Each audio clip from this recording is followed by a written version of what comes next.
بسم اللہ الرحمن الرحیم، میں عمر ریاض سیال ایڈوکیٹ اور آپ دیکھ رہے ہیں میرا یوٹیوب چینل لیگل اسسٹنس۔ آج کا میرا موضوع ہے کہ ایگریمنٹ کیا ہے اور ایگریمنٹ کی کتنی اقسام ہیں۔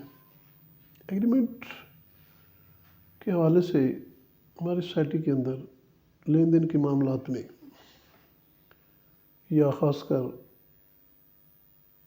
زمین، پلاٹ یا دکان، مکان وغیرہ خریداری کے متعلق، یا کوئی پراپرٹی، کار وغیرہ ہو سکتی ہے، گاڑی ہو سکتی ہے کسی قسم کی، ایگریمنٹ جو لکھا جاتا ہے اس کی کیا قانونی حیثیت ہوتی ہے، اور ایگریمنٹ اگر زبانی ہو اس کی کیا قانونی پوزیشن ہے، اور اگر تحریری طور پہ ہے اس کی کیا قانونی پوزیشن ہے۔ اگر کوئی ایسی جو ہے ایگریمنٹ ہوا ہے جس پہ دستخط نہیں ہے تو اس پہ آج تفصیلی بات ہوگی۔ ہمارے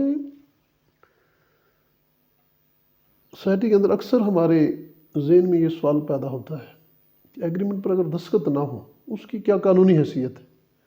honourable supreme court of Pakistan نے اس بات کی وضاحت کرتے ہوئے قرار دیا ہے کہ دستخط جو ہوتے ہیں کسی بھی ایگریمنٹ پر وہ فارمل ہوتے ہیں، رسمی ہوتے ہیں۔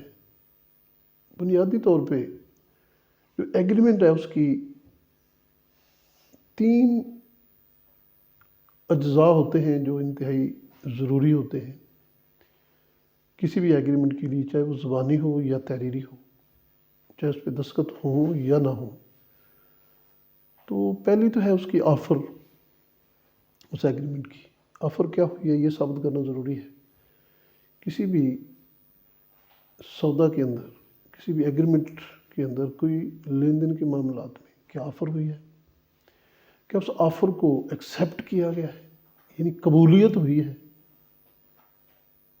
اگر آفر کی گئی کہ میں فرض کیا کہ میں اپنی زمین بیچنا چاہتا ہوں، 5 ایکڑ فرض کیا میری زمین ہے، میں کسی شخص کو بولتا ہوں کہ میں نے یہ زمین بیچنی ہے، آپ خریدنا چاہتے ہیں؟ وہ کہے گا ہاں میں خریدنا چاہتا ہوں۔ اس بات کو ثابت کرنا ہے۔ جو وہ ایگری ہو جاتا ہے تو اس کو ایکسیپٹنس بولتے ہیں، کہ ایکسیپٹ کیا اس نے، یعنی قبولیت، اس بات کو بھی ثابت کرنا ہوتا ہے۔ تیسری بات یہ ہے کہ کنسیڈریشن کیا ہے، اس کا نیم البدل کیا ہے، بیانہ کے طور پر یا کچھ رقم نقد ادا کی گئی یا ساری رقم ادا کی گئی۔ یہ 3 چیزیں جو ہیں یہ ثابت کرنا ضروری ہے، یعنی آفر، ایکسیپٹنس اور کنسیڈریشن۔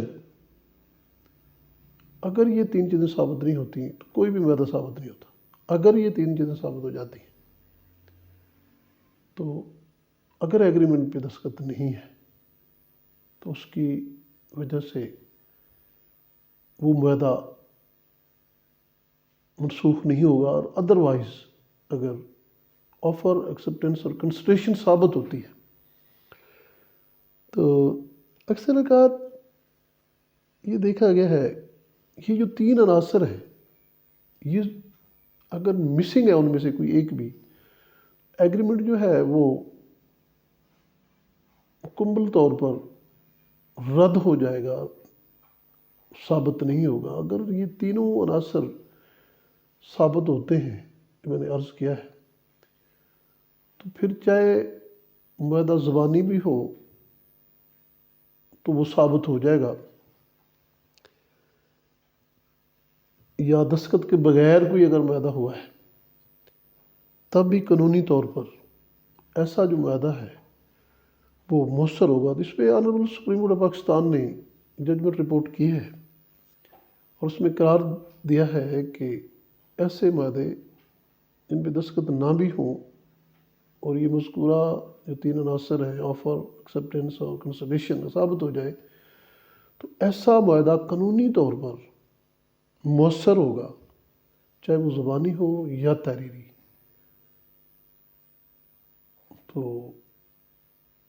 ایسی صورتحال میں اس میں نے عرض کیا کہ یہ تینوں اجزاء جو ہیں وہ لازم و ملزوم ہیں، ان کو ثابت کرنا ضروری ہے، اور زبانی معاہدہ بھی مؤثر ثابت ہوگا یہ تھا میرا مختصر لیکچر. پلیز میرا جو یہ ویڈیو ہے پلیز شیئر لائک میرا یوٹیوب چینل سبسکرائب کریں.